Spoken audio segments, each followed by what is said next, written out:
You hear a lot that you should learn by doing, and specifically by doing something for 10,000 hours. But there is actually another way that really stimulates deep learning, and let's talk about that today. Hello, I'm Tom. Welcome to my channel where we talk about continuous improvement in an industrial setting. And today's video, it's about learning by teaching. Now, learning by doing, it's a good old concept, and especially if you do it in a guided way with a mentor, with teachers or a coaching program, and you really focus on learning specific skills with the right stress level, it can definitely work, and it will. But there's an oft overlooked way of really deep learning as well, and that is to explain things to other people. Because you will, maybe not from experience, but definitely from intuition, know that when you have to explain concepts to somebody else, you need to understand them better than just to use it. So you will overthink the concepts, you will really put them together in your mind in a structured way, you will go a bit deeper into the knowledge, but more importantly, you want to prepare for the questions that somebody else has, or at the very least, work with the questions that you get from somebody else. And those questions, they are almost always on why do you do specific critical steps. Now, this also, it's not new. We know from our field, training within industry is typically a way that focuses on what are the tasks that you need to do, and then for each task, what are the critical parts of that task, and then why are they so critical. That system, it's not for nothing. It is a very good way to learn a task. But if you have to teach that to other people, you have such a good intrinsic motivation to get to that why is it so level. So that gets you to an understanding level that is way past what you need just to be able to do it in practice. But that will also really help you do it in practice. So let's get a practical look at what you can do and how you can stimulate yourself, but also definitely stimulate others in your organization to grow their own skills through teaching it to others. So what I said, right? The traditional way is you learn a new skill, you become an expert, you put the time in there, and here you have that standard 10,000 hour rule.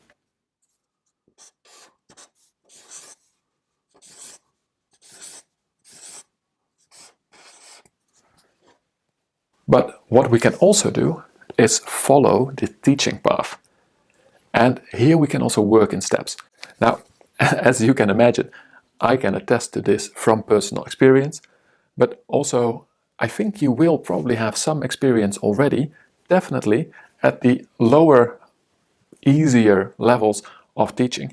And basically, when you directly teach someone, this can be sort of a classroom setting like here, but I also mean presentations, taking people along, training people on a workplace. So teaching people in a live setting, then you go over the material again, you get the questions. But here, why is this the easy way to enter into the teaching mindset? Because it is live, and your students, they are there to ask questions, to check the things that they didn't really understand. In fact, you can even just look in their eyes and see, oh, I don't think they fully understood it. Let me ask some additional questions. Let me provide some more information and probe a bit. So there is this interaction that is very fruitful, but that also makes it into an easy way to teach the material, and therefore a very good way. So really, in your organization, also stimulate this type of teaching to become a broader activity.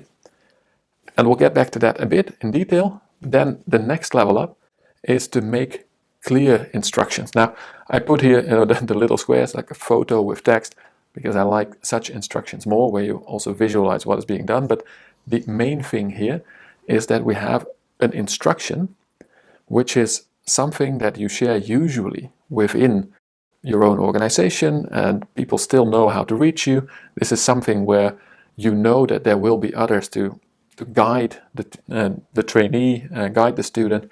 But the main thing is here already, you write it down, you fix it to paper, and then you are no longer there. So this is not in-person teaching. And the thing is, if you want to teach effectively without being present, then you need to even better structure what you are doing, because there really isn't a chance for the student to come back and ask a couple of things. Now, with these instructions, as I said, there is at least a chance to get that feedback, because they usually know where to find you. And then it's also relatively easy to update an instruction and share with others in your organization the updating of the instruction, which I would definitely recommend, because that is a good way for Kaizen type of small continuous improvement. If the people working the processes that the instruction is about can also really help and make sure that the instruction is updated. Anyway, the instruction itself, this is a way to convey knowledge, but you are not there. So you need to structure your thoughts better. Now, what I definitely noticed myself when moving into videos, and especially the type of public videos like we have now on YouTube, I can tell you from the back end, from basically my side of the screen, that really is a different level of what you want to do as a preparation. See, I have a limited amount of time, and it is a medium that will go into the world and sort of be there forever. Of course, I can take down a video, but that public pressure, that idea that I don't really know who the audience is, so that creates that I really think in a different way about how to structure the videos, what to tell, how can I get you basically along in the story. And I can just say from both my own experience and from people that I know who've also produced videos and have produced maybe in their own company video material, but definitely also the type of YouTube and public videos, it will again bring you to the next level when you don't just go without yourself, but also to a big public auditory. That will really force you to rethink, what am I saying? Is this maybe for an instruction quite common? Only something used within my company? Or can we spread it out? Can we make it more global? Can we make it into the main concept, but also go into depth where needed? So going for this video type, this public way of really teaching and conveying your knowledge, that brings you so much of your own learning as well. And then I would say the ultimate version, and I drew the book here, but in my personal experience, this would be an online course. But a book or a course or something that really is a tome of a specific competence to learn, or a specific set of skills, or even a whole explanation of a program, of a system, that requires you not just to teach a single part, but to make a structure and to put your own thoughts also into that structure of how can I take my reader or my student along in a path of learning that is still interesting, because you don't want to put everything in there and make it this long, boring thing, but get them all ready and then teach the knowledge, get into the skill, and get the, let's say, the motivations, the little calls to action in, that will also make the reader, the student, take the action that is needed to learn the skill, to really develop the competence. Now, that requires not just that you can write down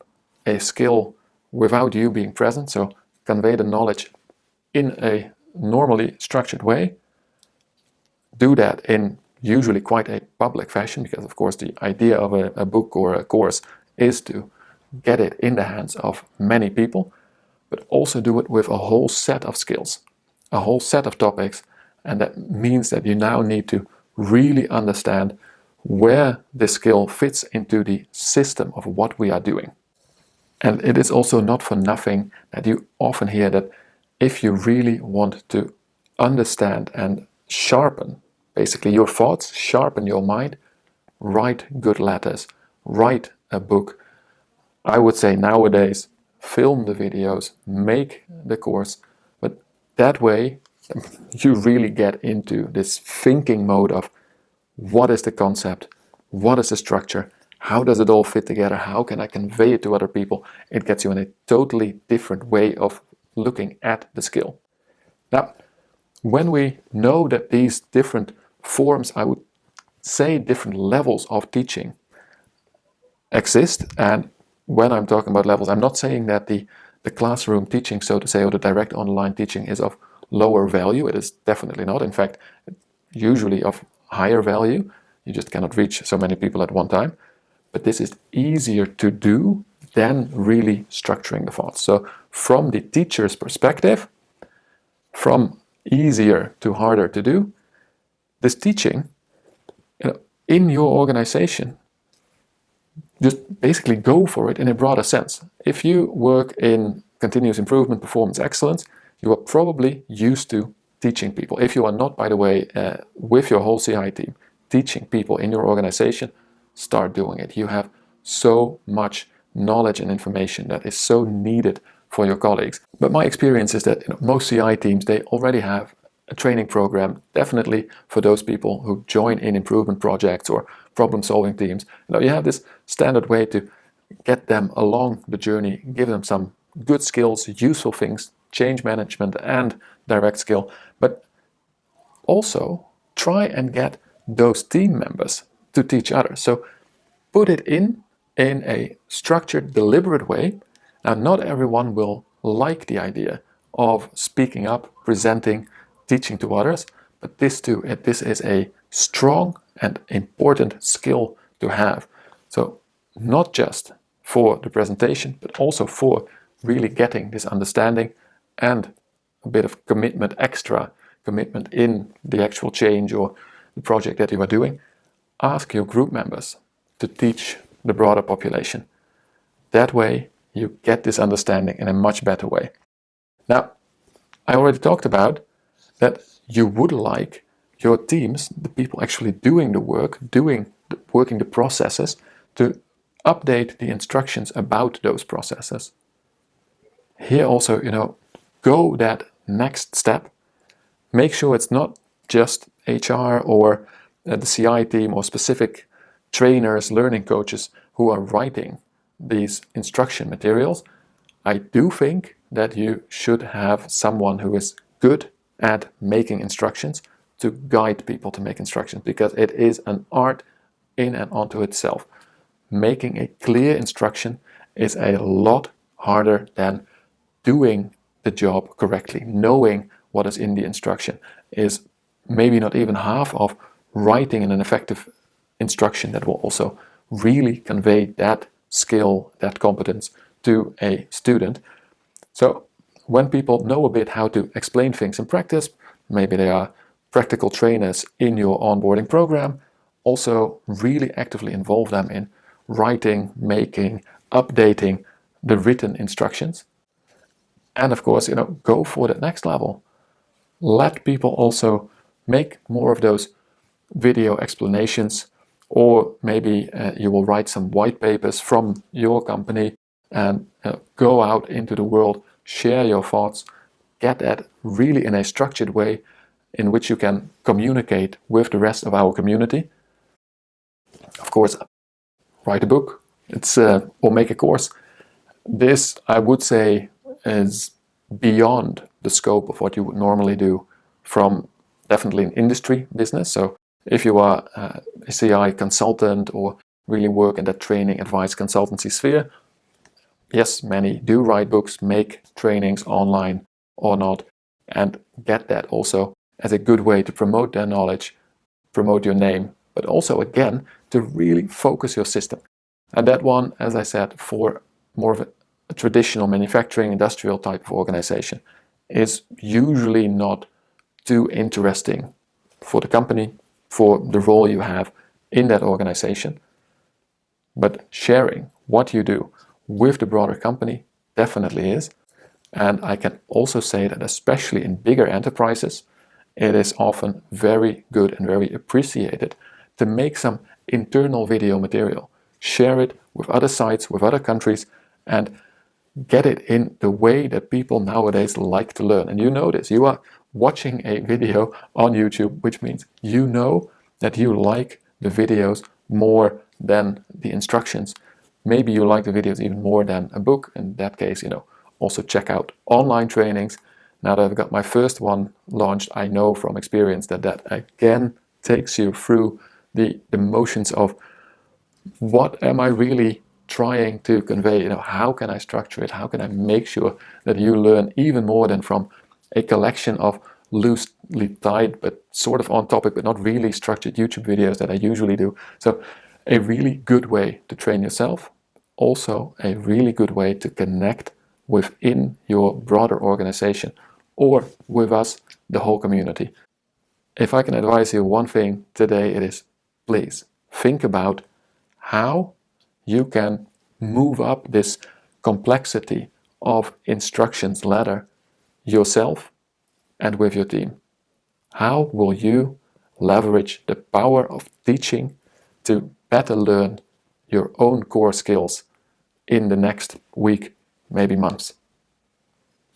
Now, if you like that challenge, don't forget to hit that like button, but even more important, write a comment under the video. Which instruction or video or piece of training are you going to make in the near future? Get that accountability of our whole group in and let us praise you for wanting to do that. For now, I wish you the best of luck with that training, with those instructions, and as always, enjoy the continuous improvement journey.